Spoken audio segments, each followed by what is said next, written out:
All right, welcome everyone to The Explainer. Today, we're diving into something absolutely wild. It's kind of like the ultimate, surreal high school reunion, but with astronomically higher stakes. We're talking about MrBeast, the biggest creator on the platform, gathering 50 legendary creators. These are literally the pioneers who built the platform into what it is today. And what does he do? He locks them inside a giant glass cube for a massive nostalgic gauntlet to see who is the ultimate survivor. Now, the ultimate prize sitting right in the center of this cube? A cool $1 million. But there's a huge twist here. The winning creator doesn't get to keep a single cent for themselves. Nope. Whoever survives this grueling series of challenges has to give that massive sum entirely to their subscribers. So the pressure here? It's not just about personal pride. They're quite literally fighting to change the lives of the fans who put them in that room to begin with. To really grasp the gravity of this event, you gotta look at the sheer scale of the roster. We're talking about 50 veteran creators spanning 15 years of internet history. On one side of the room, you've got Fred. Remember him? The very first channel to ever hit 1 million subscribers?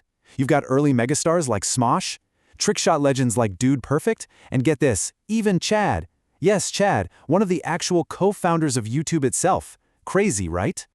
Okay, let's dive into this tournament gauntlet structure. We'll be looking at 50 legends and $1 million, the Lamborghini cake trap, reviving viral trends, handcuffed on lava, the spicy poker face, and finally, the ultimate Minecraft finale. Let's get to it. Section 1, 50 legends, $1 million. You know, this whole event isn't just a game. It's honestly a huge tribute to the pioneers who grinded on the platform over the last 15 years. This quote up here perfectly captures MrBeast's profound gratitude. He actually stood in front of everyone and said, "If you didn't make YouTube, I'd be working at Walmart right now." He's acknowledging that when he was 17, his subscription feed was essentially a roster of the people standing right there inside that cube. So he frames this entire competition as his way of giving back to his childhood heroes to celebrate his channel crossing a truly historic milestone. Moving on to Section 2, the Lamborghini cake trap. All right, so the nostalgia is great, but it quickly gave way to pure, unadulterated chaos. MrBeast kicked things off with this incredibly devious trap to just ruthlessly thin the herd right out of the gate. The floor of the cube opens up, revealing 5 seemingly real Lamborghinis. The creators were instructed to choose one Lamborghini to stand on to move to the next round. The catch, of course, is that one, or maybe more, of these highly realistic sports cars was made entirely of cake. Step on the cake and you're instantly eliminated from the $1 million running. No skill involved, just pure luck. You can just imagine the sheer panic that ensued as competitors tried to deduce the truth. The guys from Corridor Digital actually noticed the reflections on the windows of car 4 looked slightly dull, so they hopped off. And this sparked a massive, chaotic scramble. Creators like Roman Outwood and Philip DeFranco are literally stealing spots on what looked like the safer cars. Well, it turns out cars 2 and 4 were indeed cake. Choosing them led to a massive purge, instantly eliminating huge names who simply guessed wrong. Section 3, reviving viral YouTube trends. Let's move to and see how this builds. With the herd thinned out, MrBeast transitioned to a true test of internet culture. By forcing these creators to compete in the 2016 water bottle flip and the 2013 Harlem Shake, he wasn't just setting up random challenges, he was weaponizing nostalgia. These specific eras completely defined the platform, generating billions of views combined. And now, they were serving as the ultimate high-stress battlegrounds for the very creators who lived through them. The mechanics here were absolutely brutal. For the water bottle flip, teams of 10 were racing against time. Every single member had to land a flip in a row. We saw absolute veterans like Casey Neistat and the Vanis crew really struggling under the immense pressure, which ultimately cost their teams everything. Then came the Harlem Shake. The curtains drop, revealing hundreds of mannequins. When that iconic, copyright-cleared beat dropped, 5 real humans hidden among them moved slightly. The creators had to intensely scan this massive crowd and punch in the correct numbers to secure one of only 15 advancing spots. As you'd expect, it led to a mad rush of answer stealing and quick alliances. Next up, Section 4, handcuffed on lava. So, the crucial point is, the 15 creators who actually survived the mannequins were thrown right into a grueling test of physical coordination. The rules for this floor is lava challenge were incredibly strict. Competitors had to pick 2 partners and physically handcuff themselves together. Then, they were given just 2 small stepping stones to navigate the entire length of the room. Here's the kicker. If even a shoelace from a single team member touched the lava floor, all 3 creators were instantly out. The pressure of trusting two other handcuffed people with your million-dollar run? Yeah, it was pretty palpable. And the execution varied wildly. Tech titan Marques Brownlee and Jax Films went with a really slow, cautious scooting strategy, which unfortunately left them trailing far behind. Meanwhile, Aliyah basically threw his team on his back and rushed to a commanding lead. But wow, the most dramatic moment happened right at the finish line. Aliyah successfully crossed, but a video review revealed that Chad, again, the actual co-founder of YouTube, accidentally brushed the lava during his team's crossing. So in this tragic, highly ironic twist, the man who helped create the platform ended up eliminating his entire team, clearing a path for others to advance. All right, Section 5, the spicy poker face. Now we're down to the final 6, and physical skill is completely thrown out the window. MrBeast hands the reins over to the sidemen, who bring in a game of pure psychological warfare.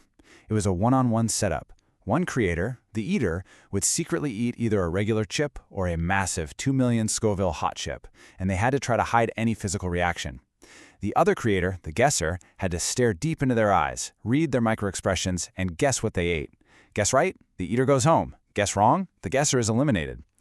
To decide the roles, the creator and the pair with the oldest channel upload, veterans like May from Cute Girl Hairstyles and Philip DeFranco, got to dictate who sat in which seat. The mind games here were honestly legendary. In the first duel, May opted to be the Eater and chose a regular chip. Actually, scratch that. To clarify what happened, Aliyah astutely read her face, correctly deduced it was not spicy, and that is what eliminated her. Then Jelly pulls off what might be the bluff of the century. He eats the world's hottest chip and just sits there, completely stone-faced. He tricked his opponent into guessing it was regular. Just incredible pain tolerance. Finally, Philip DeFranco used this brilliant proxy strategy. He had his friend eat a regular chip, and the friend played up the pain just enough that competitor JC guessed it was spicy, instantly losing the round. Just brilliant tactics.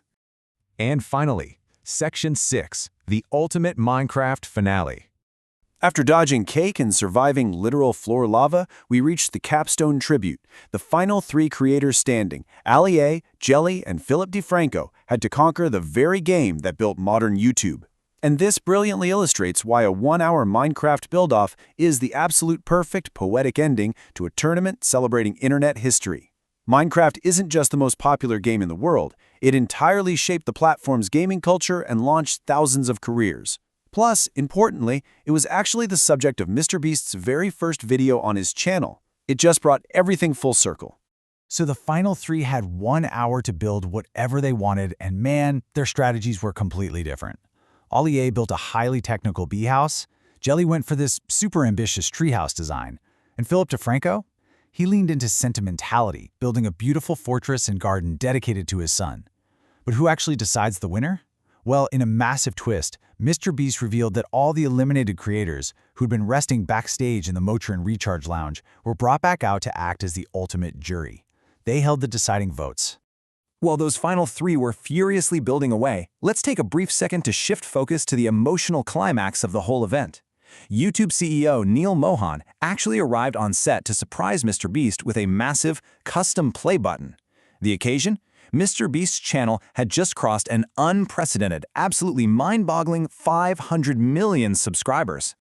This milestone really anchored the stakes of the entire competition. MrBeast reflected on his journey, starting as just a kid in his childhood bedroom with 0 subscribers, to becoming this global philanthropist who uses his massive reach to build wells and feed those in need. And he made it very clear, none of it would have been possible without the inspiration he drew from the 50 creators competing that day. They were the ones who motivated him to grind and pursue his vision. Which brings us right back to that ultimate vote. The eliminated creators returned to inspect the technical bee house, the ambitious treehouse, and the sentimental garden. In the end, it wasn't technical prowess that won the day. Philip DeFranco secured the ultimate victory and that $1 million for his subscribers. He proved that his emotional connection, dedicating the build to his son, resonated the most with the rest of the YouTube legends.